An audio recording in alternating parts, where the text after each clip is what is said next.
conférence où il y a un peu une redite sur ce que j'ai pu dire. Et puis j'ai rajouté d'autres choses. Alors surtout, ce que je voudrais aujourd'hui, c'est que vous vous détendiez, hein, que vous ne preniez pas la tête, hein, que vous appreniez des choses, parce que c'est intéressant, c'est que vous appreniez des choses. Est-ce que le son va bien? Ouais, pas terrible. Ça va mieux là? Bon. Et surtout que vous puissiez vous en souvenir en rentrant chez vous, parce que quelque part, ça va vous être utile. Voilà, alors comment ça va se passer? On parle de la Terre qui est là avec ses animaux, les végétaux. Ensuite, on va passer sur les talents des animaux, si vous voulez. Il faut que je prenne la zapette. Ceux qui sont en étude. Après, on va voir l'évolution de l'homme pour voir qu'entre l'évolution de l'homme, toujours en retard, donc l'évolution de l'homme et l'évolution des animaux. Et on va finir, en quelque sorte, par la mécanique quantique. On est obligé, et ce qui est important quand même, c'est que vous allez voir qu'on est un petit peu léger par rapport aux animaux au niveau de la mécanique quantique. D'autant plus que je voulais vous dire que dans toutes les conférences que j'ai pu faire avant, je disais toujours, c'est vraiment dommage que Aspect ne soit pas prix Nobel. Et Aspect a été prix Nobel avant-hier. Donc si vous voulez, et quand vous allez voir le talent des animaux, vous allez être étonné, et j'espère que vous pourrez vous en servir. Puis après, on conclura d'une manière très simple. Alors, qu'est-ce que je voulais vous dire? La Terre, je voulais montrer la Terre. Ce que je voulais dire, c'est que la Terre, c'est un être vivant. La Terre, elle cicatrise, elle est irriguée, elle chauffe, elle tourne, elle bouge.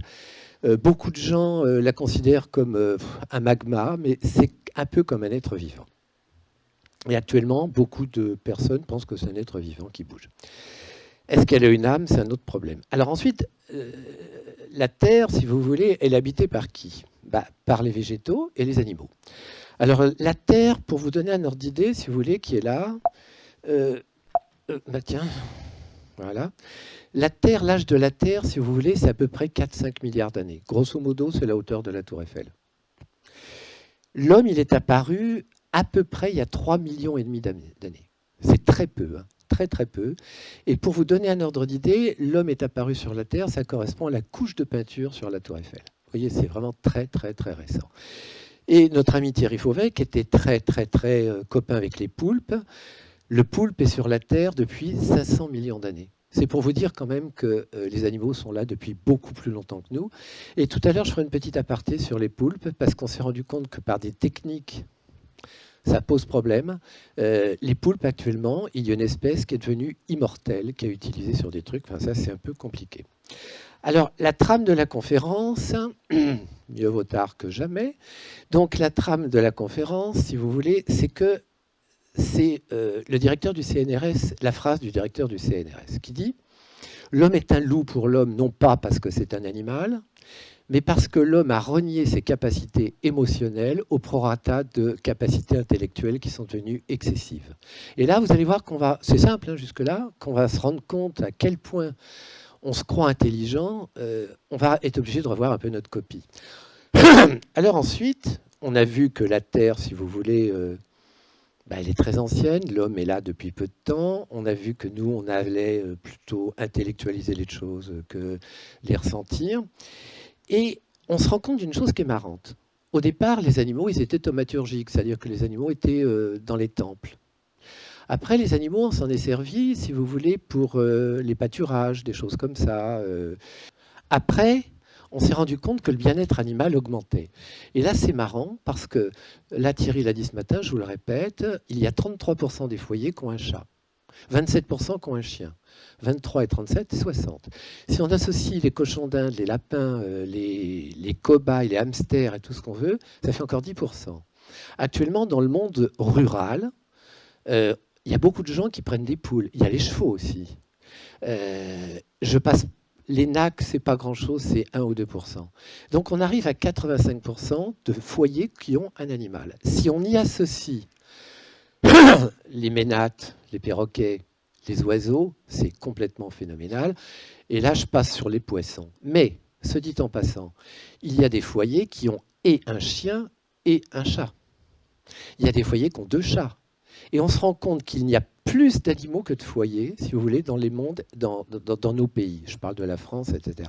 Donc c'est pour vous faire comprendre, en quelque sorte, que c'est quand même bizarre que le bien-être animal, le monde animal, augmente. Donc cette conférence va essayer, si vous voulez, de vous faire comprendre pourquoi. Alors, la meilleure preuve en est, bon, je ne vais pas vous les citer, mais c'est quand même intéressant. Ce matin, on parlait de, comme il s'appelle, Willy Schrum, qui est le directeur de Chasse Épaisse, et j'ai dit, heureusement qu'on a cet homme-là, parce qu'il est tellement rébarbatif qu'il donne de la valeur au bien-être animal. Il est tellement, c'est une telle horreur que quelque part, il est contre-productif. Et les lois sont arrivées. Alors, sachez quand même que depuis 2015, l'animal n'est pas une chose. Avant, c'était une chose. Depuis 2021, novembre 2021, vous voyez, c'est récent, ça fait pas un an, vous n'avez plus le droit d'avoir un animal, d'acheter un animal, si vous ne donnez pas votre carte d'identité, la pucée, de telle manière qu'il y ait un traçage pour éviter les abandons. Donc, si vous voulez, c'est des lois qui datent de à peine un an. Le mineur ne peut pas aller acheter un animal. On ne peut pas acheter un animal par Internet.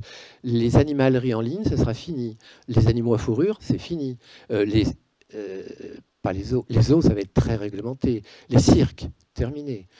Donc, si vous voulez, vous avez une puissance de frappe sur les lois du bien-être animal.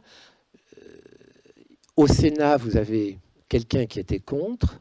Là, il faut reconnaître qu'il y a eu une commission interdisciplinaire entre le Sénat et puis l'Assemblée qui a permis à ces lois d'arriver. Et il y a une dernière loi qui vient d'arriver donc en 2022, donc vous voyez que c'est tout à fait récent, où dans les élevages, vous êtes tenu, vous êtes obligé d'avoir quelqu'un qui va avoir en quelque sorte un diplôme du bien-être animal. Donc c'est pour vous dire en introduction que la Terre, on a tendance, voilà ce qu'on est capable de faire de la Terre, nous. C'est-à-dire que quelque part, on va vers le chaos. Alors, d'aller vers le chaos, on appelle ça anthropique. L'entropie, c'est d'aller vers le chaos. Voilà ce qu'on est capable de faire, vous le voyez. C'est la catastrophe partout. Alors, avant, on disait on va dans le mur. Là, je vous rassure tout de suite, on ne va pas dans le mur, on est dans le mur. Vous vous rendez bien compte que ça va dans tous les sens. Mais l'optique de ma conférence, c'est pas d'être défaitiste, c'était plutôt ce matin Thierry qui a montré tous les problèmes inhérents donc, à la société. Là, on va être dans l'autre sens. Donc, la Terre ancienne, les animaux l'habitent depuis longtemps que nous. Nous, on a eu cette capacité de stocker et on a le Verbe. Rappelez-vous l'évangile selon saint Jean, quand Dieu est descendu sur Terre, c'était le Verbe, c'est-à-dire que le Verbe permet la communication. Et les animaux communiquent, mais d'une manière moins universelle, si vous voulez. On se rend compte que Chapotier dit que quelque part, on est beaucoup trop intellectuel et pas assez émotionnel. Et puis, on se rend compte, en quelque sorte, si vous voulez, que le bien-être animal prend un pouvoir énorme. Et aujourd'hui, le but de la conférence, c'est de savoir pourquoi. Alors, dans un premier temps, j'ai fait quelque chose qui est tout bête. Alors là, c'est tout bête, c'est des choses que vous savez. C'est les pouvoirs des animaux que j'ai fait il y a un an, qui sont tout simples. Alors, le pouvoir des animaux qui sont tout simples, vous les connaissez tous. Vous les connaissez tous. Je vais les mettre au fur et à mesure. Et on va les voir. Alors, la première photo, elle vous montre la fidélité d'un chien. Et alors, il y a les chiens, il y a les chats, il y a les animaux, mais ce que je veux dire, c'est que je suis très touché et je suis encore plus touché de voir que ces animaux peuvent être fidèles à leur bourreau. Il y a une fidélité chez ces animaux qui me touche, moi. Ensuite, il y a cet attachement et la gratuité. Ils sont attachés. Quand j'entends des... C'était il y a 20 ans, on disait, mais les animaux sont contents de nous voir parce qu'on leur donne à manger. C'est faux. On a des tas d'expériences qu'on pourra voir tout à l'heure où l'animal est content de vous voir parce que l'animal vous aime. Donc il y a cet attachement. Il y a cet aspect inconditionnel de l'animal. Vous verrez tout à l'heure que Duller, c'est un gars qui a passé sa vie, et ça pose des problèmes, vous verrez pourquoi, il a passé sa vie sur les tombes par rapport à des animaux qui allaient rechercher les tombes de leur maître. D'ailleurs, il y a un village au Japon où le maître est mort, le chien a été donc sur la tombe du maître, il est mort au bout de 5 ans. Et on a fait une statue, si vous voulez. C'est pour vous, c'est quand même assez étonnant. Bon. Ensuite, si vous voulez, il y en a une avant. Il y a ça, bon. Là, bon, il y en a deux. Voilà. Il y a celle-là, mais celle d'avant, celle-là, c'est la sensibilité. Quand vous voyez je pense que c'est pas un pitbull, c'est un rot. Quand vous voyez ce rot avec ce gosse, si vous voulez, c'est touchant. Elle fait attention. Qui lui a appris? C'est une bonne question. Ensuite, si vous voulez, ça c'est quelque chose qui est très important pour moi. C'est le chat qui joue. Le chat, c'est pas parfumé. Il n'a pas mis de costume. Le chat, il s'est pas fait les ongles. Il est. Le chat, il vous touche dans son authenticité. C'est-à-dire que quelque part, il n'a pas besoin d'apparence. Vous allez voir, comme nous, on a besoin de l'apparence. On a besoin d'être légitime par rapport au monde extérieur. Les animaux sont ce qu'ils sont. Ils sont honnêtes, sincères, droits, justes. Et quelque part, on ferait bien de s'en imprégner, ce sera le but. Bon. Ensuite, je reprends la photo de Thierry. Voilà. Je reprends là. Qu'est-ce que vous voulez dire? C'est de la générosité. Quand je vois mon chien Prozac, quand je vois Nanook, la chienne de ma fille, mais il n'y a que de la gentillesse quand je vois les... C'est impressionnant. Ensuite, si vous voulez, cette photo-là est importante, parce que là, je vous ferai remarquer que là, ce n'est pas deux races, c'est deux espèces. L'homme est une espèce. Oui, je ne me suis pas présenté, j'aurais peut-être pu me présenter. Je suis Thierry Charrier, je suis psychiatre et je suis le plus vieil étudiant en éthologie de France. J'ai eu mon diplôme d'éthologie l'année dernière. Et l'éthologie, c'est l'étude des animaux. Mais l'homme est un animal, hein, quand même, il ne faut pas l'oublier. Et si vous voulez, il y a des races. On n'a plus le droit de parler de race chez l'homme, mais chez les animaux, on peut. Là, vous avez deux espèces différentes, les félidés, les canidés. Et quand vous les voyez dormir l'un sur l'autre, c'est ce qu'on a mis au niveau des écoles. Ça peut laisser à réfléchir d'une manière analogique sur le racisme. C'est quand même intéressant, si vous voulez voir ça. Ensuite, cette photo-là me touche beaucoup parce que je trouve qu'elle exprime la sincérité. La sincérité, c'est-à-dire que ce sont des animaux. Il y a pas, ils jouent, mais ils sont authentiques et honnêtes. Simplement pour vous dire que ce que je ressens quand je vous montre tout ça, que vous le vouliez ou que vous ne vouliez pas, moi je ressens ça, c'est qu'ils ont envie de vous aimer. Ils ont envie de vous aimer d'une manière inconditionnelle. Je trouve que c'est quand même intéressant. Ensuite, si vous voulez, dans leur talent, il y a la notion, si vous voulez, je trouve qu'ils fédèrent. Souvent dans un couple, un ami va arriver, il peut procurer de la jalousie ou des choses comme ça. Quand il y a un animal, c'est comme s'il fédérait. Quand un animal était là avec les enfants, avec la famille, il fédère. Et je trouve que ça, c'est quelque chose d'intéressant. Ces animaux, absence de jugement, ils fédèrent. Voilà. Ensuite, il n'y a pas de photos parce que c'est tout à fait récent. Et puis, ça, les photos ne vous intéresseraient pas avec des formules chimiques. Ce qui est important, ce n'est pas autre chose que...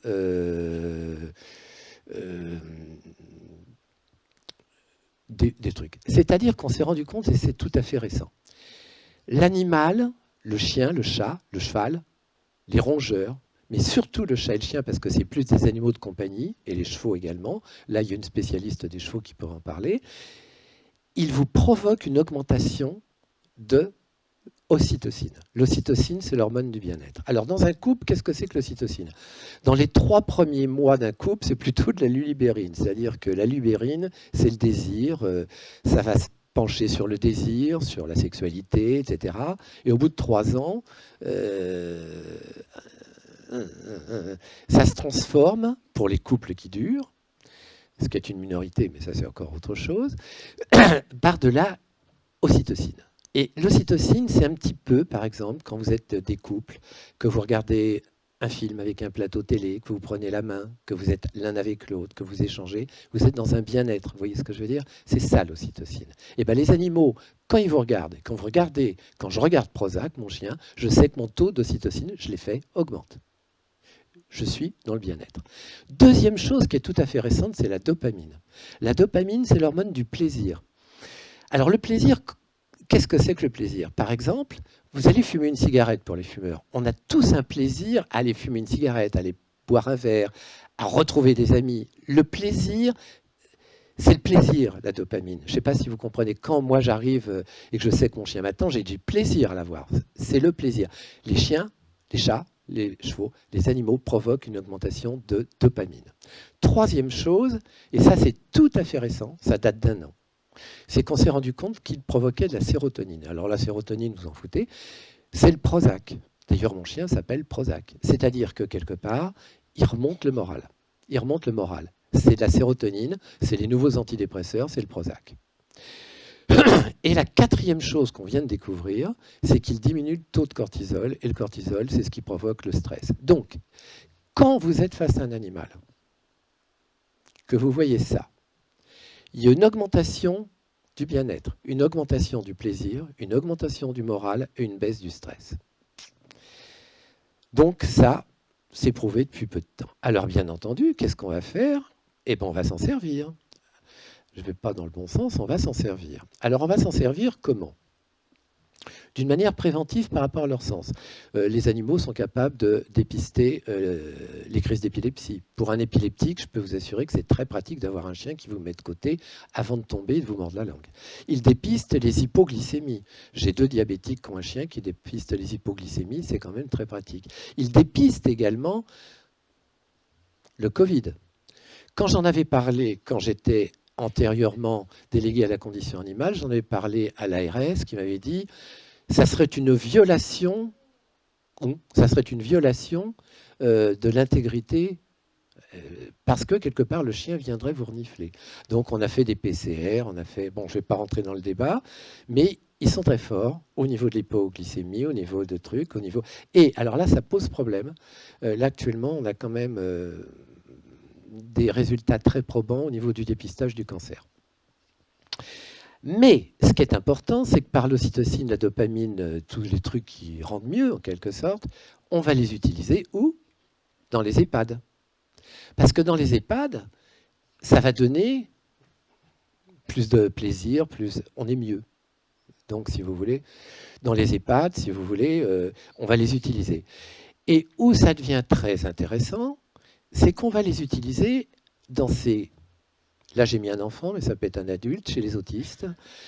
L'autisme, qu'est-ce que c'est? Ce sont des gens qui ne peuvent pas être en contact avec le milieu extérieur. Je vous donne un exemple. À l'époque où Ceausescu est tombé, il y avait des orphelinats et on a été chercher des gosses dans les orphelinats de Ceausescu. Mais ils ont vu tellement d'horreurs qu'ils se sont repliés eux-mêmes, ils sont devenus autistes et ils ne pouvaient plus communiquer avec le monde extérieur. C'est-à-dire qu'ils étaient dans un monde intérieur, l'autisme. Voilà. Quand vous mettez un animal, il sourit. C'est-à-dire qu'il fait péter la paroi de verre, si vous voulez, qui bloque l'individu dans son monde intérieur. Donc, si vous voulez, vous vous rendez compte que là, en termes très simples, c'est très simple que je dis, vous vous rendez compte du potentiel chez les animaux. C'est absolument évident. Alors maintenant, on va arriver à nous. J'ai mis la biche. Pourquoi j'ai mis la biche? Parce que la biche, elle est pour des gens comme vous. Vous n'êtes pas autiste, enfin, je ne crois pas. Vous êtes... normaux, entre guillemets, qu'est-ce que la norme? Enfin, vous êtes à peu près adapté, équilibré. Mais quand vous voyez une biche, qu'est-ce qui se passe? Quand vous voyez une biche, Morisot a beaucoup travaillé sur les biches, si vous voulez. Quand vous voyez une biche et que vous êtes avec des enfants qui voient une biche, il y a un moment, pas de stupeur, d'émerveillement. On est dans un moment où on lâche ce qui nous entoure et il y a une distorsion du temps. On en reparlera. Il y a une distorsion du temps, c'est-à-dire qu'on est en extase devant cette biche, on la regarde, et qu'est-ce qui se passe? La biche vous fait un don, mais elle ne vous donne rien. Elle vous renvoie qu'elle est intelligente, mais elle vous renvoie l'émotion de la biche. Ce que nous, on a complètement refoulé, on verra ça tout à l'heure. Si vous voulez, la biche vous fait le cadeau d'un émerveillement où vous êtes exactement dans le même état que d'un état de conscience modifié. Quand on voit des états de conscience modifiés, on regarde une biche, on a les mêmes valeurs. Et au niveau des dosages, c'est exactement les mêmes valeurs que ce qu'on appelle des états de conscience modifiés. Donc si vous voulez, les animaux ont un potentiel extraordinaire au niveau de leur talent, c'est ce que je viens de vous dire, hein, au niveau de l'absence de concurrence, au niveau de ces hormones, ces neuromédiateurs qui montent. Nous, les psychiatres, on s'en sert énormément, au niveau thérapeutique et au niveau de l'équilibre, si vous voulez, entre l'émotion et l'intelligence. Parce que la biche est intelligente, mais elle vous renvoie une émotion et elle vous renvoie rien d'autre que la vôtre, c'est-à-dire que la biche réveille votre émotion. Et vous êtes dans un état de conscience modifié tout simplement parce que vous avez un cerveau intellectuel et en même temps un cerveau émotionnel. Et la biche vous la rééquilibre. Donc vous voyez, on avance tout doucement, tout doucement, tout doucement dans cet équilibre absolument subtil qu'un animal est tout à fait capable de vous renvoyer sans que vous fassiez l'effort de le faire. Parce que faire l'effort de le faire, c'est encore une démarche. On verra ça tout à l'heure. Donc vous voyez, ça c'est des trucs très simples. Alors là, on va arriver dans quelque chose d'un petit peu plus compliqué, mais bon, c'est pas... c'est pas quelque chose qui est très très très compliqué de la manière dont je vais vous l'expliquer. C'est actuellement, et alors là, avant, j'étais pas tellement à l'aise, si vous voulez, d'en parler. Alors là, je suis totalement à l'aise, puisque quelque part, ce que je vais vous dire aujourd'hui est validé par Aspect, qui a été prix Nobel de physique quantique il y a 2 jours. Donc, si vous voulez, avant, c'était plus ou moins théorique. Là, on est dedans. Enfin, il était reconnu pour ses travaux. Bon. Alors, il y a 3 pouvoirs qui sont très simples, hein. Il y a la transmission infraclinique, il y a la localisation et la précognition. C'est des termes techniques, vous n'en avez rien à faire. Ce qui est important, c'est de comprendre ce que je veux dire dans le concept. Ce qu'on appelle la transmission infraclinique, retenez-le, c'est la télépathie. Alors, il y a les animaux avec leurs maîtres, les animaux entre eux, ou les maîtres avec les animaux, ou les gens entre eux. Alors, on va commencer par les animaux avec leurs maîtres. C'est Fenel qui a fait ça. Fenel et Sheldrake, c'est tout bête. Qu'est-ce qu'ils ont fait pour les transmissions infracliniques? Ils ont mis des chiens dans un appartement, imaginons à la Nester, qui sont au premier étage avec une fenêtre. Ils ont mis des caméras partout. Les 6 chiens qui sont dedans sont très attachés à leur maître. 6 chiens. Ou des fois 5 chiens avec Sheldrake, peu importe, enfin une demi-douzaine de chiens. Et ils sont à la Nester. Et les caméras regardent et il y a 15% de temps de passage devant la fenêtre. 15% de temps de passage devant la fenêtre. C'est pas compliqué, vous pigez là, c'est 15%, ça bouge. Quand quelqu'un demande au maître de partir de l'Orient vers la Nester, c'est-à-dire que le maître ne va pas choisir, parce qu'il pourrait y avoir une accoutumance.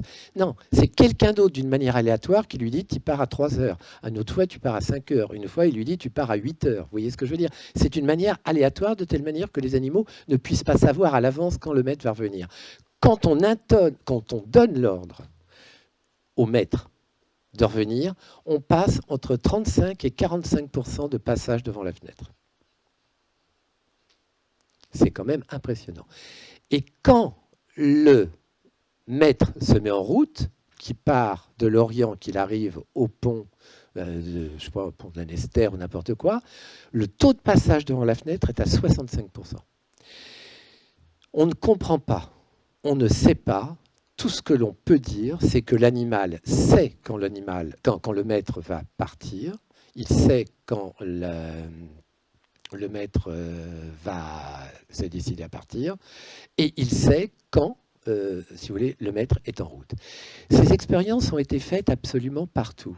On ne comprend pas pourquoi. La seule chose qu'on puisse se dire, c'est qu'il est capable, les animaux sont capables de ressentir. Alors on pourrait se dire, ils le savent à l'avance. C'est impossible, ils ne peuvent pas sentir à l'avance. C'est comme s'ils étaient capables de rentrer dans la tête des gens et de savoir que, quelque part, le maître va revenir. Alors, vous commencez à comprendre, c'est clair ce que je dis ou pas? Oui, bon. Maintenant, je vous parle de, si vous voulez, David White. Alors, David White, c'est un gars qui était un fanatique des téléphones. Ça devait être un fétichiste des téléphones. Il a passé toute sa vie avec les téléphones et les chats.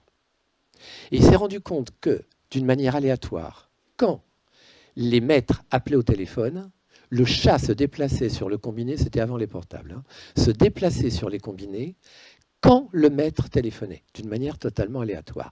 Comment le chat peut savoir que c'est le maître qui téléphone? À part qu'il rentre dans le cerveau du maître. Et ça, si vous voulez, c'est des expériences qui ont été comptabilisées. Et quand je vous parle de David White, bon, c'est des gens qui sont éthologues, chefs de service. C'est pas des trucs comme ça. Par exemple, Esner qui va arriver derrière, dans Les animaux entre eux, c'est un psychiatre qui est éthologue, qui est naturologue. C'est des gens qui ont passé leur temps. Tout ce dont je vous parle, c'est des choses qui sont validées sur un plan scientifique. C'est pas des on-dit. Donc, alors, je vous fais une petite aparté qui est amusante, c'est Betcherev. Betcherev, c'était un soviétique, pas un russe, un soviétique. C'était à l'empire de l'Empire soviétique. Et lui, il était intimement convaincu qu'avec son chien, qui était très proche de lui, son chien était capable de ressentir ses intuitions. Et puis, il a fait des travaux, mais les soviétiques l'ont éliminé de ces travaux parce qu'ils se sont dit, puisque la télépathie existe, on va s'en servir pour les sous-marins nucléaires. Et avec les sous-marins nucléaires, dans les années 70-80, je ne me rappelle plus, c'était avant la chute du mur, avec des carrés, des ronds et des triangles et des assemblages, ils arrivaient à 70% de résultats. Et ils ont abandonné les 70% de résultats parce que pour une fusée nucléaire, il faut 100%, donc, mais c'est quand même intéressant. Donc vous avez vu qu'entre les maîtres et leurs chiens, et les chats sont capables de savoir ce que pensent les maîtres à des distances incroyables. Pour le moment, on ne comprend pas pourquoi, mais vous comprendrez tout à l'heure. Ensuite, il y a les animaux entre eux. Alors, les animaux entre eux, c'est Esner. Alors, Esner, il a passé sa vie à faire des trucs bizarres. Il prenait des chiens et des chats, il les mettait dans des boîtes, il les mettait dans des coffres, si vous voulez, et puis ils allaient les séparer. Alors je vous explique. Ils prenaient des mamans et leurs petits. Et quand ils appareillaient les petits et les mamans avec des électromyogrammes et puis avec des électrocardiogrammes. Électroencéphalogramme, c'est trop compliqué. Et Esner, si vous voulez, quand il y avait ce lien affectif entre la mère et le petit, il les séparait. Et quand ils agressaient le petit, la mère, quelle que soit la distance, j'ai bien dit quelle que soit la distance, et c'était d'une manière aléatoire, l'agression, qui n'est pas une grosse agression, mais quand même, la mère le ressentait.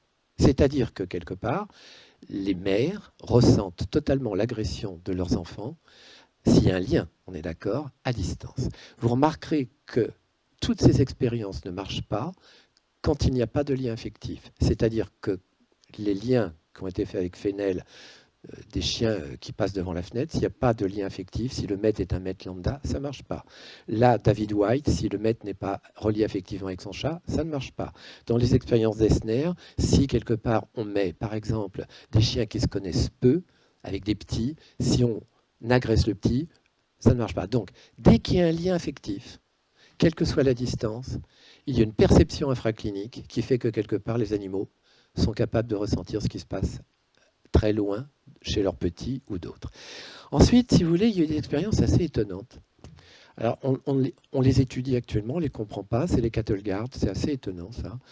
Parce qu'il n'y a pas vraiment de lien affectif, c'est qu'on a mis des troupeaux avec des barbelés. Au bout d'un certain temps, on a remplacé les barbelés par du bois, puis après on a mis une ligne blanche. Et d'une manière pavlovienne, ils avaient compris qu'il ne fallait pas dépasser la ligne blanche. Ça s'est fait dans le Massachusetts. 10 jours après, en Californie, qu'on mettait des trucs blancs par terre, les troupeaux bloquaient aussi. Comme si les troupeaux du Massachusetts l'avaient transmis aux troupeaux de Californie. On ne comprend pas. Et puis, il y a la fameuse expérience qui est réitérée sans arrêt du labyrinthe. Et c'est là, pour les mamans qui ont des enfants, ça peut aussi être intéressant, vous verrez pourquoi. Là, on a fait quelque chose qui dépasse l'entendement, c'est-à-dire que, grosso modo, on a pris des mères et leurs petits. Je ne vais pas compliquer l'expérience parce qu'il y avait d'autres zones témoins, je les mets de côté. Ce qui est important, c'est que vous compreniez le concept. On a pris des mères et leurs petits et on a fait apprendre un labyrinthe aux mères. Elles mettent 2 minutes. Dans le même temps, juste après qu'elles aient appris, c'est-à-dire 1 heure après, les petits qui sont très loin, puisque ça se passait sur 2 états, donc il y avait au moins 2000 km, les petits faisaient le labyrinthe en 1 minute. Ça veut dire que quand une mère est capable de faire quelque chose, elle transmet à son enfant. On s'est rendu compte tout à l'heure que dans les cages, quand on brutalise un enfant, les parents le sentent aussi. Donc si vous voulez, il y a une transmission dans le monde animal qui est étonnante, qui est toujours liée à l'affect, quelle que soit la distance. Alors, actuellement, c'est surtout à l'Université de Liège qu'ils font ça, on utilise des techniques un peu similaires sur les jumeaux. Les jumeaux monozygotes, c'est-à-dire que les vrais jumeaux, ce qu'on appelle les vrais jumeaux, si on est capable de les distancier, s'il y en a un qui va faire par exemple un infarctus, on va dire, l'autre le ressent. Et là, il y a un lien très proche. Donc les jumeaux auraient ce lien de transmission infraclinique qu'on ne comprend pas, mais vous allez voir qu'on le comprend quand même un peu mieux après. Ensuite, si vous voulez, là on arrive à quelque chose qui est tout à fait récent. Et là, je suis très content de vous le présenter. C'est le deuxième talent en étude qui est le GPS. Comment les migrations? J'ai pris une migration qui était jolie. Comment les animaux, les hirondelles par exemple, peuvent retrouver le nid où elles étaient bien à 5000 km en revenant d'Afrique, alors qu'il y a de la grêle, qu'il fait nuit, qu'il y a des orages. Et elles y retournent. Il n'y a aucun souci, elles y retournent. Alors il y a des petits futés qui ont dit c'est normal, elles ont de la ferrite dans la tête, et grâce à leur ferrite, elles se jouent au niveau des courants magnétiques. Donc on a enlevé la ferrite. Ça ne change rien. Et là, il y a 4 mois, j'ai passé 8 heures sur l'émission pour comprendre, donc je vous la comprime. On s'est rendu compte que quand il y avait 2 électrons qui étaient intriqués au niveau des protéines du cryptochrome 4 de la cellule rétinienne des oiseaux, ça jouait sur des neurotransmetteurs qui leur permettaient de se repérer. Ce qui veut dire, en quelque sorte, je vais être très très simple, ça veut dire que les animaux jouent avec la mécanique quantique d'une manière intuitive et se repèrent sans avoir besoin de quoi que ce soit, et ils se repèrent à des milliers de kilomètres. Mais ce qui est important, c'est qu'on s'est rendu compte que quand on désintriquait, on verra ça tout à l'heure, les électrons, ils se paumaient. Ce qui veut dire qu'ils jouent avec la mécanique quantique d'une manière intuitive. La deuxième chose, si vous voulez, qui est quand même intéressante, c'est les expériences de Eric. Alors, les expériences de Eric, si vous voulez, qui est un naturaliste, psychiatre et éthologue aussi, qu'est-ce qu'il a fait? Il a pris des chiens et des chats qui étaient très attachés, encore une fois, à leur maison, à leur foyer. Hein. Ils les ont mis dans des boîtes, ils les ont mis dans des coffres, ils les ont mis dans des boîtes et des coffres à Lorient, là, et ils les ont envoyés à Codan. Ils les ont lâchés à Codan. Ceux qui étaient très attachés à leur maître revenaient à 70%. Mais, ce qui est le plus troublant, c'est qu'ils prenaient des raccourcis. Ça, c'est intéressant. C'est-à-dire que, quelque part, ils prennent des raccourcis dans un endroit qu'ils ne connaissent pas. Ce qui prouve bien que, quelque part, ils ont un West dans leur tête. Et ça, c'est quelque chose qu'on ne comprend pas. Alors, on n'a pas joué encore au niveau de l'intrication quantique, au niveau des chiens et des chats, mais c'est important. Alors, c'est marrant parce que ça vous rappelle peut-être l'incroyable voyage qu'a fait Walt Disney avec ce chien qui est revenu, l'incroyable voyage, etc., etc. Et il y a Duller. Et Duller, c'est ce que je faisais, c'est ça, Duller. Et là, vous allez voir, ça a posé question. Voilà. Il a passé sa vie à voir les animaux qui retrouvaient la tombe de leur maître. Par contre, quand les maîtres étaient brûlés, ça ne marche pas. Quand ils sont inhumés, ça marche. Quand il y a une crémation, ça ne marche pas. Et là, c'est un débat qui s'ouvre. C'est-à-dire que quelque part, ça veut dire qu'ils repèrent avec un squelette, on va dire. Quand c'est brûlé, ils ne repèrent rien. Ce qui veut dire qu'un squelette, ça peut toujours vivre. Et le fait est, si je prends ça, par exemple, c'est de la matière pour vous, mais en fait, c'est de la vie. Ça tourne, c'est des électrons, c'est des photons. Plus ça tourne vite, plus c'est dur. Mais il y a plein de vie à l'intérieur. Ce que je veux dire, c'est... Et les os, actuellement, on trouve des os de dinosaures, on sort des génotypes, des phénotypes, enfin, on peut faire des tas de choses. Bon. Donc, vous avez pu vous rendre compte qu'ils ont une transmission infraclinique, une télépathie avec les maîtres lorsqu'ils les aiment. On ne comprend pas du tout comment. On se rend compte que même entre eux, ils communiquent d'une manière importante. On se rend compte, en quelque sorte, si vous voulez, qu'ils se géolocalisent d'une manière étonnante. On leur a rien appris, c'est quasiment naturel. Et on arrive à la dernière, c'est la précognition. Alors, qu'est-ce que c'est la précognition? C'est le sixième sens. Alors, actuellement, la précognition, tout le monde y est. Tout le monde y est. Tout le monde y est depuis 1957. Tous les grands centres de recherche y sont. Tous les grands centres français y sont. C'est ce que l'on appelle la précognition, c'est de savoir, si vous voulez, la précognition. Il n'y a pas de photo parce que c'est des concepts sur la précognition. Il y a celle-là, mais la précognition, c'est quoi? C'est savoir à l'avance. C'est savoir à l'avance. Est-ce que c'est de l'instinct? Est-ce que c'est un sixième sens? Alors on va plonger un peu dedans parce que c'est quand même important. Parce que l'histoire du temps, c'est un drôle de truc. Et depuis 4 jours, on se rend compte que le temps, c'est quand même pas du tout ce qu'on croit. Alors, pour bien vous faire comprendre, il y a les animaux qui sont capables, si vous voulez, de voir des séismes à l'avance. Pour moi, ce n'est pas de la précognition, c'est-à-dire qu'ils sont capables d'être sensibles aux basses fréquences. Ils sont capables, vous l'avez vu au Sri Lanka, d'aller dans les montagnes parce qu'ils savaient qu'un tsunami arrivait. Je pense que les animaux, si vous voulez, ont des capacités sensorielles qui sont supérieures aux nôtres et qu'ils sont capables de connaître des tas de choses. Bon.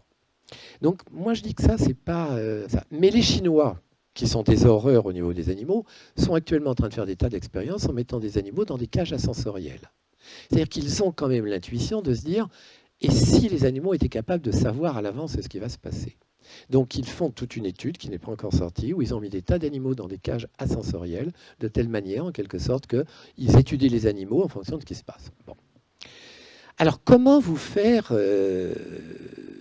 expliquer quand même ce qu'est la précognition?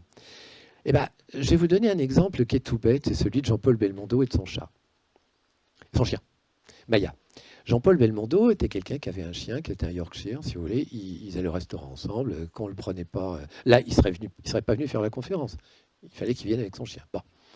Et dans sa caravane, avant un montage, avant un passage, le chien l'empêche de sortir. Le chien l'empêche de sortir. Si c'était Pépère qui pèse 50 kilos, mais un Yorkshire, il le balance, il sort. Et là, il fait son tournage et là, il y a une cascade. Et c'est la première fois de sa vie où il fait une cascade, où il va se casser 2 côtes, l'humérus, le col de l'humérus. Il va se déplacer une vertèbre, il va s'ouvrir la plèvre. C'est la première fois où il a un accident grave. Alors, a posteriori, il se dit, ah ouais, mon chien m'empêchait de sortir. Mais on pourrait raisonner très loin en se disant, comme son chien l'empêchait de sortir, il n'était pas bien et il a loupé sa cascade. Pourquoi pas? Mais on va aller beaucoup plus loin, et on va aller beaucoup plus loin avec 2 expériences qui sont quand même très troublantes. C'est les expériences de Vickrey et de Polinario, Powell et Polinario, pardon, qui ont répertorié tous les cas anecdotiques de précognition. Alors, anecdotique ne veut pas dire que c'est rien. Anecdotique, ça veut dire que ce n'est pas publiable. Ce n'est pas parce que ce n'est pas publiable que quelque part, ce n'est pas vrai. Et souvent, on a tendance à dire les choses anecdotiques, c'est banal. Non, pas du tout. Ils ont passé leur vie à stocker. Et ils ont passé leur vie à stocker des animaux qui empêchaient leur maître de sortir parce qu'il y allait y avoir un accident de la voie publique s'ils avaient pris exactement le même endroit, un attentat. Actuellement, il y a des études de précognition qui se font sur les attentats du 11 septembre. C'est impressionnant le nombre d'animaux qui ont prévu. On se rend compte en quelque sorte au niveau des accidents de la voie publique. On a beaucoup d'animaux dans les EHPAD qui sont capables de prévoir une mort parce qu'ils sont devant la chambre de la personne qui va décéder. Et on est en train de se dire, pourquoi pas? Alors qu'est-ce qui s'est passé? Il y a un monsieur qui s'appelle Dean Radin qui s'est dit on va l'appliquer aux humains. Alors là, écoutez bien, c'est récent. C'est très troublant. C'est-à-dire qu'il a pris des étudiants. Et les étudiants, si vous voulez, qu'est-ce qu'il a fait? Il les a mis dans une salle comme celle-là, ils étaient une trentaine. Alors là, c'était le gros Barnum, électroencéphalogramme, électrocardiogramme, électromyogramme. Hein, et il passait des images. Toutes les 5 secondes, il passait des images. La première image, c'était, voilà, la première image, vous voyez, la première, bon, ça ne marche plus, je ne sais pas pourquoi ça ne marche plus d'ailleurs. Voilà, bon, oui, voilà, c'est bon. Voilà, première image, vous voyez. Deuxième image, troisième image, que des images comme ça. C'est bon Thierry. Voilà, non, c'est pas grave. Et la 5e image, c'était quelque chose d'atroce. Mais ce que je dis atroce, c'est atroce. Hein. C'était vraiment. Et les étudiants avaient signé comme quoi ce serait atroce. Je ne vous donne pas l'atrocité parce que c'est pire que ce que vous pouvez imaginer. Et là, automatiquement, les étudiants réagissaient. Et puis, au fur et à mesure de la journée, ils avaient l'habitude de savoir qu'à la 5e image, ça allait être atroce, donc ils n'étaient pas bien à la 4e, puis après à la 3e, vous comprenez. Au fur et à mesure, ils disaient, ça va être atroce. La journée se termine. Non, là, vous m'entendez, oui. La matinée se termine, et l'après-midi, en postprandial, ils remettent ça tranquillement. Ils les rééquipent. Et là, ils ont mis les photos d'une manière aléatoire. C'est-à-dire que les photos d'horreur arrivaient à la numéro 2, numéro 8, numéro 4, etc. Et avec stupeur, on s'est rendu compte que dans la grande majorité des étudiants, puisque c'est 70%, presque les 3/4, les étudiants étaient mal avant que l'image, d'une manière aléatoire, arrive, était absolument atroce. Ce qui veut dire qu'il y avait une précognition de l'image. Donc c'est pour vous dire que les précognitions, actuellement, c'est très important. Alors vous avez actuellement des gens qui travaillent beaucoup dessus. Par exemple, vous avez Einstein, depuis 1957, les mécaniques quantiques, Pauli, Bohm, Jung, ont été intimement convaincus que quand vous n'êtes pas bien, c'est pas parce qu'il s'est passé quelque chose, c'est parce qu'il va se passer quelque chose. Mais comme on est trop rationnel, on le verra, on n'en tient pas compte. Einstein, lui, parlait de trous de verre. Il parlait de trous de verre dans le sens où il y a des espaces-temps avec des trous de verre qui peuvent faire qu'on passe de trou de verre en trou de verre. Bon.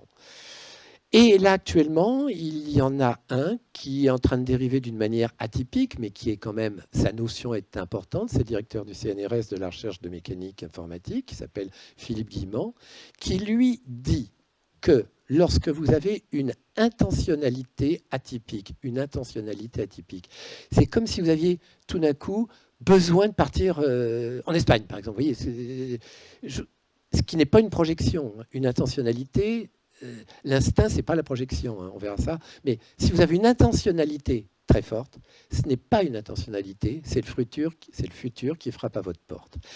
Donc actuellement, tout le monde travaille Parce qu'on pense, on le verra, que l'axe du temps est une foutaise. Et ce qui me fait plaisir, c'est que maintenant on sait que c'est vrai. Le temps est une illusion. Mais ça, on le verra tout à l'heure. Donc, ça, c'était important. Sheldrake a parlé des champs morphogénétiques, on ne va pas rentrer là-dedans, etc. Ensuite, il y a quelque chose qui est quand même très intéressant, si vous voulez, chez les animaux. Thierry en a parlé ce matin, si vous voulez. C'est le pouvoir du collectif. Alors là, je vais aller très vite, le pouvoir du collectif, mais ça va vous interroger. Et puis après, on ne sera pas loin de la conclusion. La puissance collective, je vous le résume, je vais très très vite. À Yellowstone, on a mis des loups. Les loups, ils ont bouffé les biches. Comme il y avait les biches qui étaient mortes à cause des loups, il y avait moins d'herbe. Comme ils ont bouffé les biches, il y avait plus d'herbe. Comme il y avait plus d'herbe, les rongeurs sont venus, les marmottes sont venues. Comme il y a eu des marmottes, il y a eu des castors. Les castors ont fait des barrages. Quand ils ont fait des barrages, il y a eu des poissons. Et il y a eu tout un cycle qui s'est fait et qui fait que quelque part, la nature, pour les animaux, qu'est-ce qu'ils font les animaux? Ils ont une vision néganthropique, c'est-à-dire qu'ils prennent soin de la nature. Nous, on a une vision anthropique, on salope tout. Eux, ils ont une vision néganthropique. Par contre, là, ça va amener trois choses. Premier axe de réflexion, c'est que pour que à Yellowstone ça marche, il faut accepter que les animaux tuent. Bah oui, ils tuent pour se nourrir. Nous, on n'est pas encore anthropophages, on n'est pas cannibales, mais je vous ferai remarquer que nous, on tue pour des idées. Et là, il y a une réflexion.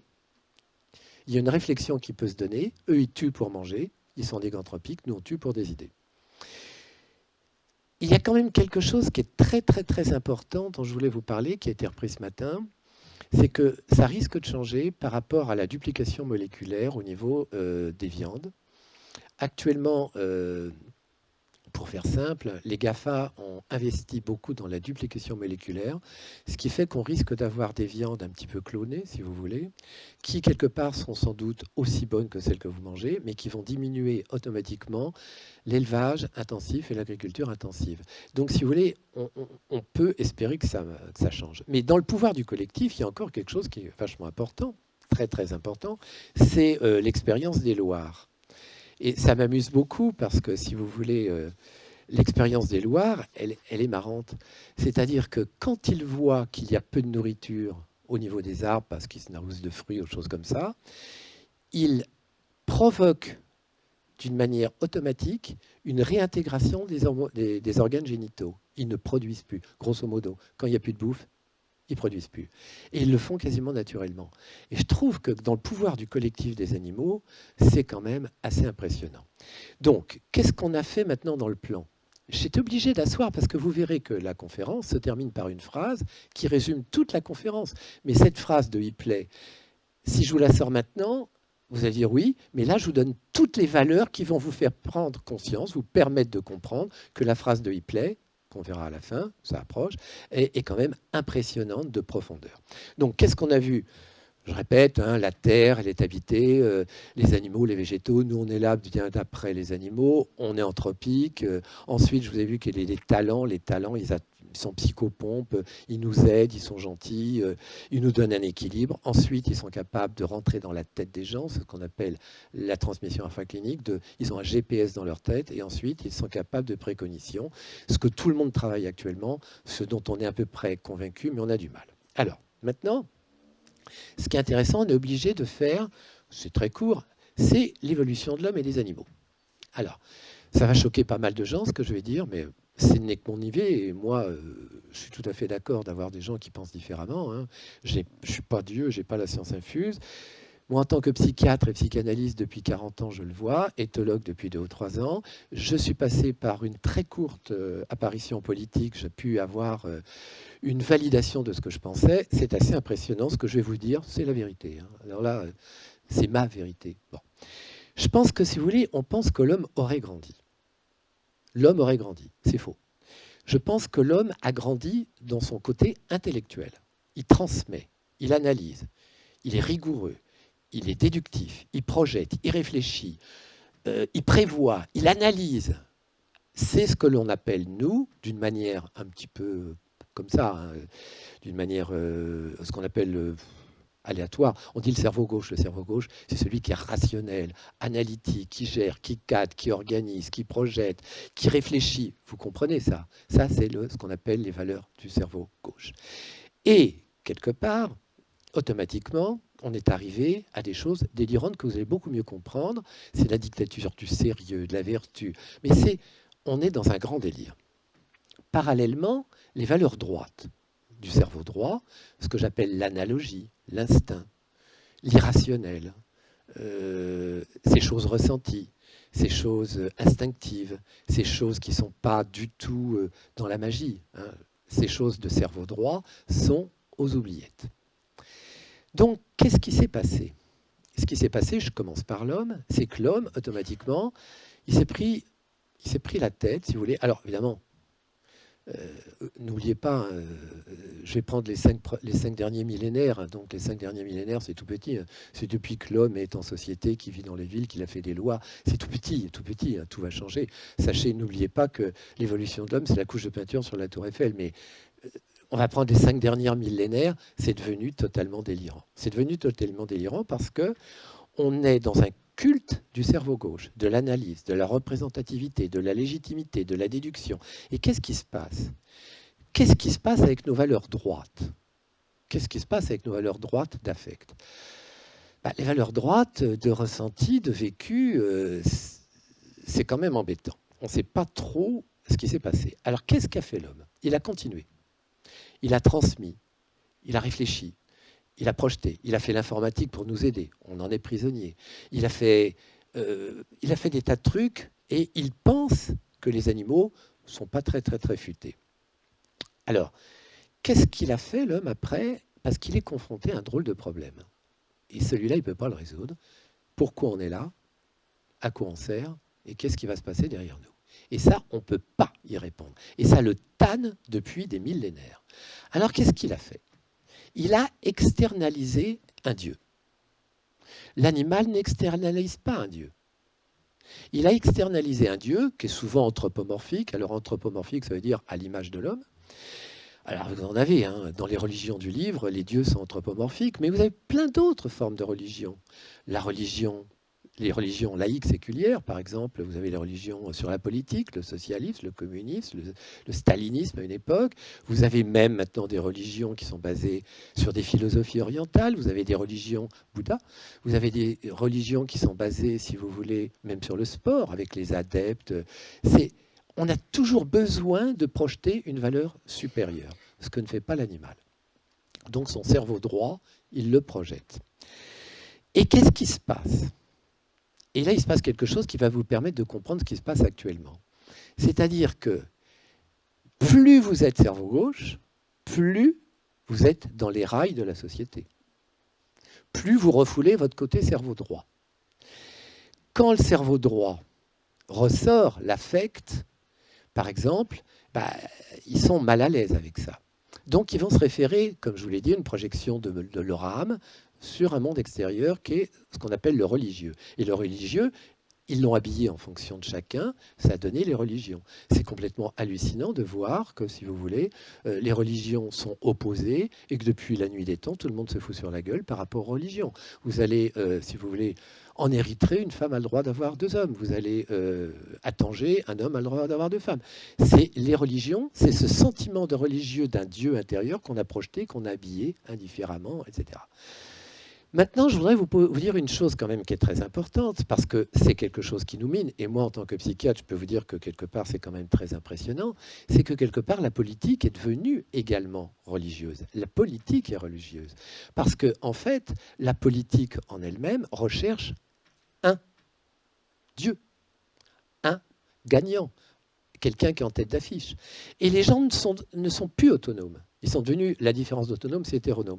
Donc ils dépendent de ce chef, à qui il donne un pouvoir démesuré. Ce chef qui a le pouvoir démesuré, ça peut être un gourou, un homme politique ou n'importe quoi, si vous voulez, va se sentir, là moi c'est le terme que j'emploie, solipsiste. C'est-à-dire que solipsiste, ça veut dire mon idée est la bonne. Comme vous me soutenez, vous allez être soumis à mon idée. Il n'y a pas d'altérité ou de différence possible. Ce qui fait qu'on arrive dans des systèmes où, si on ouvre bien les yeux, les gens, là je fais une petite aparté, sur 100 inscrits en politique, il n'y en a que 50 qui se déplacent. Sur les 50, l'homme politique va être élu avec 25% des voix. En fait, il va être élu avec 10% du suffrage exprimé des listes. Et le problème, c'est que consciemment, il est légitime. Mais à l'intérieur, il n'est pas illégitime. Et comme il n'est pas illégitime à l'intérieur, c'est un peu la psy, il compense en assurant un pouvoir d'une manière...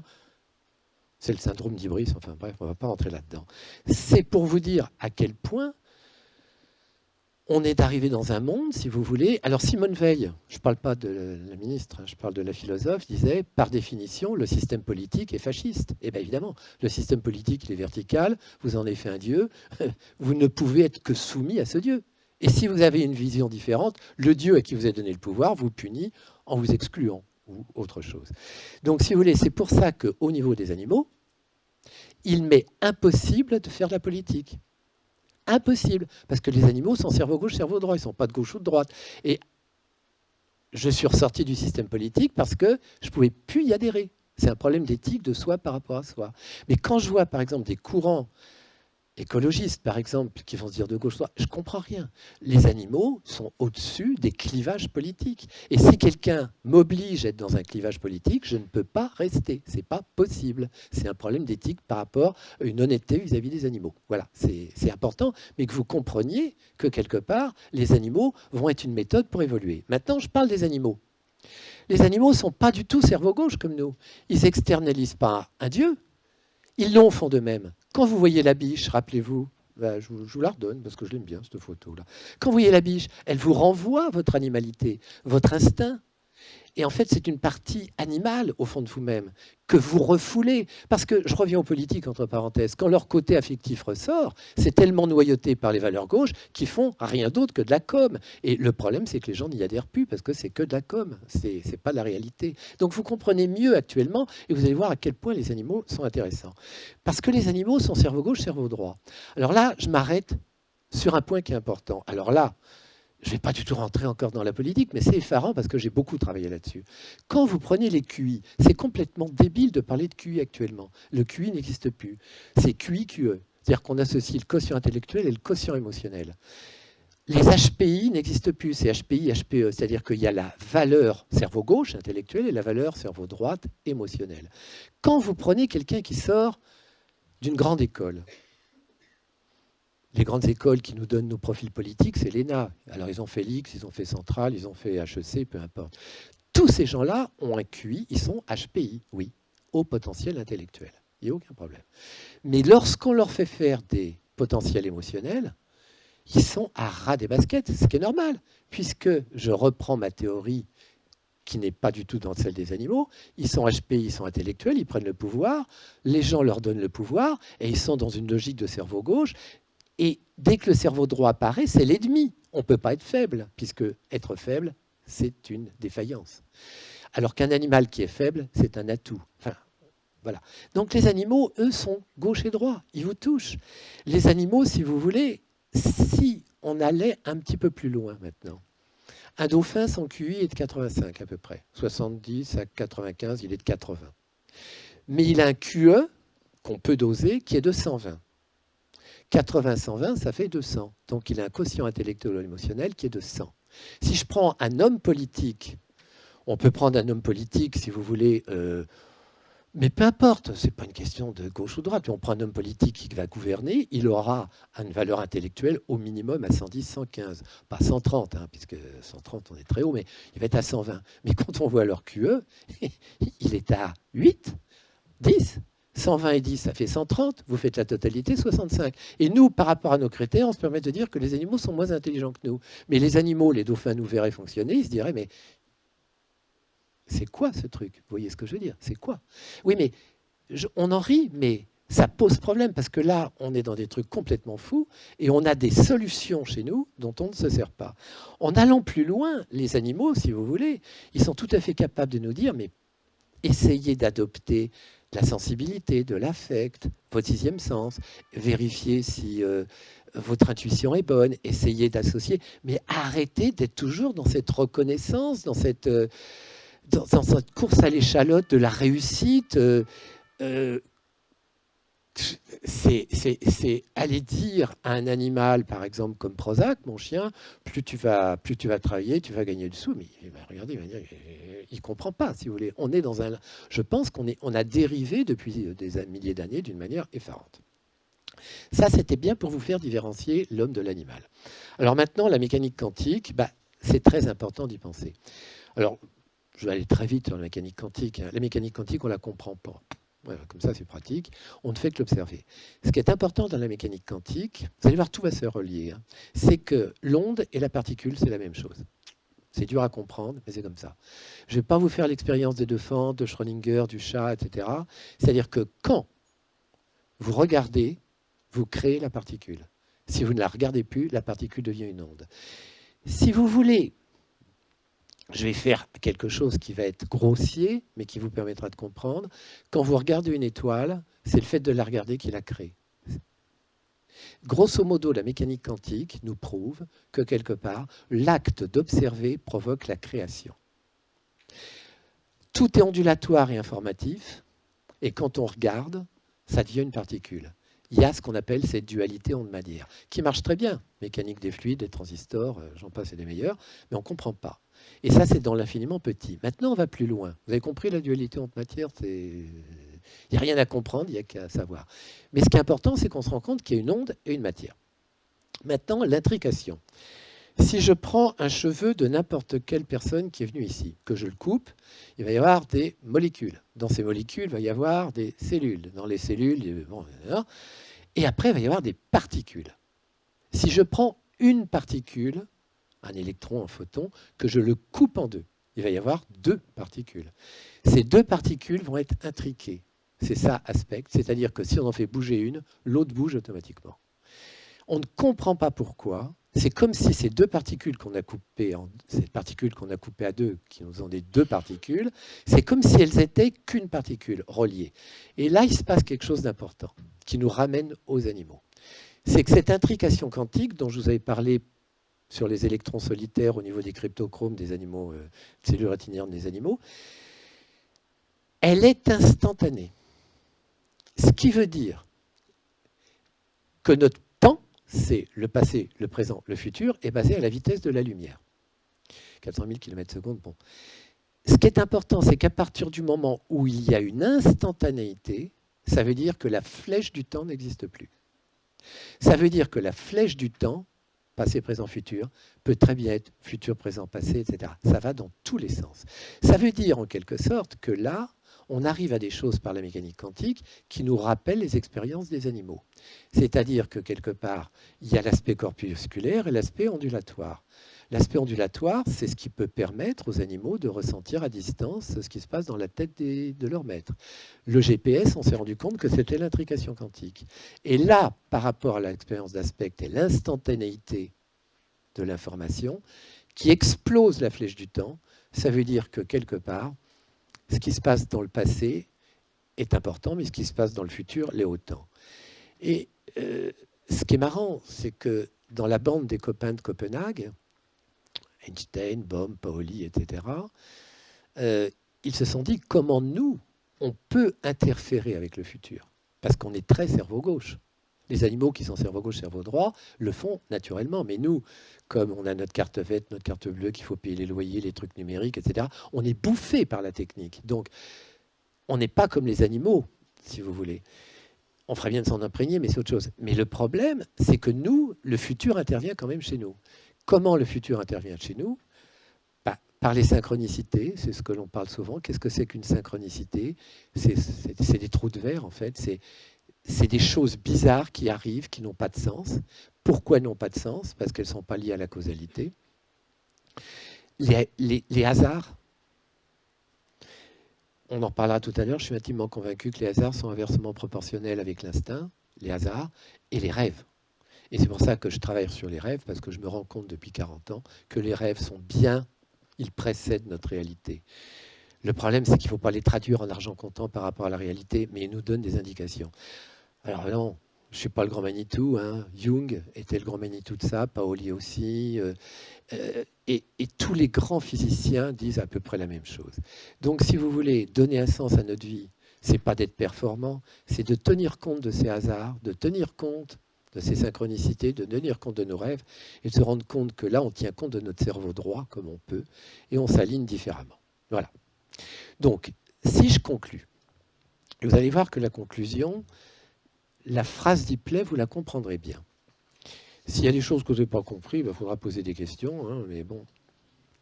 Donc, depuis longtemps, on a massacré la Terre en étant, si vous voulez, très cerveau gauche. On est les meilleurs, on est les plus beaux, on rationalise tout. Et dès que quelqu'un est dans l'instinct, si on va voir par exemple un polythéiste, un chaman, c'est de la rigolade. Parce que quelque part, tout ce qui est lié à l'instinct, on ne veut pas en entendre parler, il faut que ce soit prouvable, logique, déductif, réfléchi. Voilà. Donc, notre monde conscient règne en maître. Alors que l'on sait depuis à peu près 30 ans que tout ce que vous faites aujourd'hui, c'est lié à votre inconscient. Je vais vous donner 2 exemples tout bêtes. Quand vous discutez avec des gens, vous croyez gérer une discussion. En fait, vous ne la gérez pas. Je vais vous donner un exemple de discussion qu'on a eu ce midi. Ah bah tiens, j'ai cassé ma voiture. J'ai trouvé un garage. Le garage, le gars, il se planquait. Ah bah oui, maintenant, il faut se planquer, il faut être en dehors du système. C'est des analogies qui nous font fonctionner. Et nous, on croit que c'est notre intelligence. Toute discussion est liée à une analogie. Et l'analogie, c'est le cerveau droit. Maintenant, je vais vous demander de faire un petit exercice. Ne me donnez pas la réponse. Chacun de vous va prendre 3 personnes qui ont compté dans leur vie. Je ne parle pas des enfants, des parents, c'est les liens de sang. Mais prenez 3 personnes dans votre tête, tous, qui ont compté dans votre vie. Des amis, des relations, votre mari, ce que vous voulez. Si vous prenez un peu de recul, vous vous rendrez compte que vous les avez rencontrés par hasard.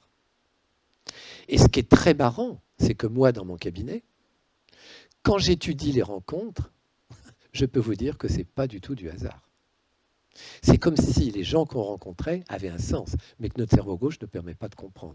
Mais je peux vous assurer que, par exemple, c'est phénoménal de voir, par exemple, je dépasse un peu au niveau psy, quand je vois ces mères obsessionnelles qui ont des enfants bordéliques. Les enfants se permettent de faire ce que les parents n'ont pas pu faire. L'inconscient, c'est 95% à peu près de notre réalité. Mais nous, non. Alors, j'en parlais, les méduses qui n'ont pas de cerveau, qui sont cons comme des balais, bien sûr, on s'est rendu compte que quelque part, grâce à une variation de leur télomère, enfin une variation génétique, elles pouvaient être immortelles. Donc, il y a des méduses qui ont 200 millions d'années et qui sont immortelles. Bon. Donc, le drame humain actuellement, c'est sans arrêt cet étouffement par rapport aux techniques, cette quête de légitimité, cette quête de réussite, cette quête d'ego, si vous voulez, qui fait que quelque part, c'est dramatique. Or, les animaux, quand je vous montre les animaux, ils ne se cachent pas, ils sont. Nous, en psychiatrie, c'est ce qu'on appelle l'ombre, ce qu'on refoule. Les animaux n'ont pas de persona, d'apparence. Ils sont justes, ils sont authentiques. Qu'est-ce qui vous touche chez les animaux? C'est leur naturel, c'est leur animalité, c'est leur profondeur. Ce n'est pas du tout leur apparence. La moindre apparence qu'on connaît, c'est le pan qui... Bon, mais ça ne va pas plus loin. Donc, si vous voulez, en continuant très loin dans ce processus, et là, j'arrive à la fin, c'est que, si vous voulez, si on voit un animal, qu'on communique affectivement avec lui, automatiquement, la performance va s'atténuer chez nous au bénéfice de l'empathie. On le ressent.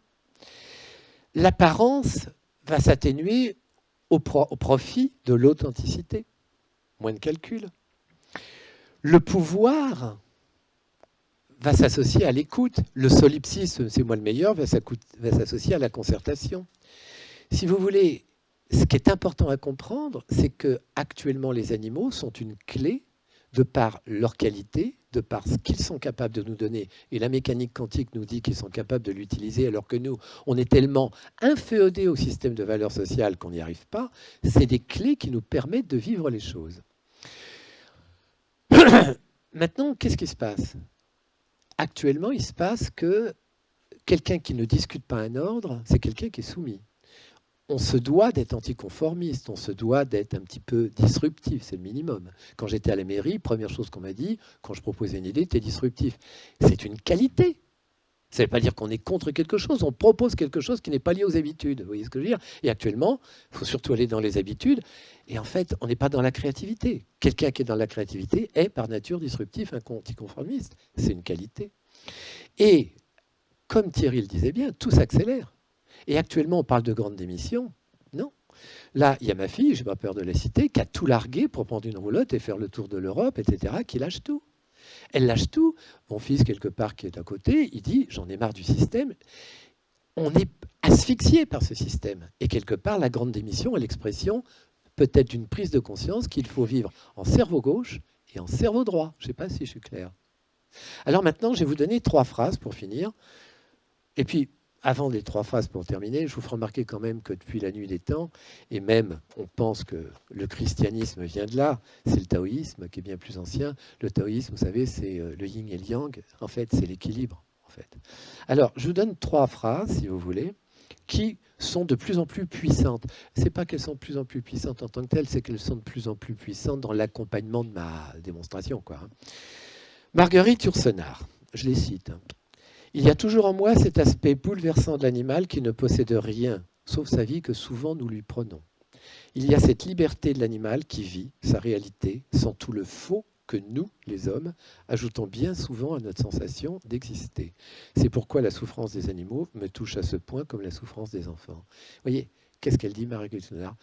Il y en a marre de toutes ces apparences. Soyons plus authentiques comme les enfants. Ensuite, on manque d'un cran. C'est Jung. Jung dit, souvent on parle en négatif de l'animal en l'homme comme quelque chose de hideux. Or, les animaux n'ont rien de hideux. Ils accomplissent justement leur vie. Nous, nous ne le faisons pas. On veut toujours être différent de ce qu'on est. Les animaux sont ce qu'ils sont et ils accomplissent, ils accomplissent loyalement la volonté de Dieu qui est en eux. C'est-à-dire que Jung va très loin et notre animalité, notre âme, notre inconscient, associé à notre conscient, qu'on appelle l'individuation, c'est l'équilibre que nous donne le Tao. C'est ça, quelque part, d'être Dieu. Et là, il y a un courant, c'était les gnostiques. Mircea Eliade en parle très souvent. Les gnostiques disent qu'on a Dieu au fond de nous-mêmes et que l'équilibre qu'on va mettre entre l'inconscient et l'inconscient, ce qu'on appelle l'individuation, est une manière d'être dans un équilibre où on est heureux, où on est bien, où on est juste. C'est ça, un petit peu, de tendre vers Dieu. Et maintenant, j'arrive à la fameuse phrase que je vous avais annoncée depuis le début, mais là, c'est celle de Hipley, qui est le directeur du cellule de recherche de toute la ville de Chicago, en psy, enfin, c'est un grand ponte. Et il dit ça. Alors là, je voudrais vous poser une question, vous allez lever le doigt. Quels sont ceux qui ont un animal chez eux? Bon, ok, voilà. Ceux qui parlent intuitivement à leur chien, leur chat, leur animal de compagnie font preuve d'anthropomorphisme. Mais ils font vivre leur âme et de ce fait vont manifester une supériorité intellectuelle en associant leur intellect à leur affect. Ce qui veut dire que je termine là-dessus. Et quand je vous montre ça, là c'est Prozac et puis un autre chien, et là c'est des chats. Bien sûr que ce sont des animaux. Mais quand vous les regardez, il se passe quelque chose chez vous qui vous touche. C'est que ça réveille votre animalité, votre cerveau droit. Vous êtes moins performant intellectuellement. Et là, ça me renvoie avec colère à ce que ces journalistes disent très fréquemment. Le moral des Français va mieux, ils ont plus acheté. C'est l'inverse. Quand vous avez été heureux, que vous avez été bien, que vous avez passé une bonne journée, que vous avez baladé votre chien, que vous êtes bien, vous n'avez pas besoin d'acheter. Ce qui est complètement hallucinant, c'est d'entendre depuis 10 ans, le moral des Français va mieux en fonction de ce qu'ils dépensent. C'est l'inverse. Moins on dépense, quand je suis bien, je n'ai pas besoin de dépenser. Donc ce qui est important à comprendre, c'est que ces animaux que vous voyez là, ils sont gentils, ils sont sympas, etc. Mais en même temps, c'est des symboles. C'est des symboles vivants. Et lorsque vous les regardez, que vous leur parlez, vous vous rétablissez dans un équilibre où vous êtes peut-être niais pour les gens. Mais si on faisait les tests d'une manière scientifique, vous devenez beaucoup plus intelligent. Par contre, vous êtes moins intégré socialement. Et là, c'est peut-être le prix à payer. C'est-à-dire que le prix à payer, c'est peut-être d'être un petit peu dans ce qui vous lègue, d'être dans un équilibre où il y a du collectif, de la gentillesse, de l'authenticité, et moins de la performance. Donc on est moins dans l'ego, c'est le prix à payer, et ces animaux, bah, quelque part, sont les symboles vivants d'un équilibrage qu'on a à faire. Voilà. C'est mon avis, mais voilà, j'ai fini.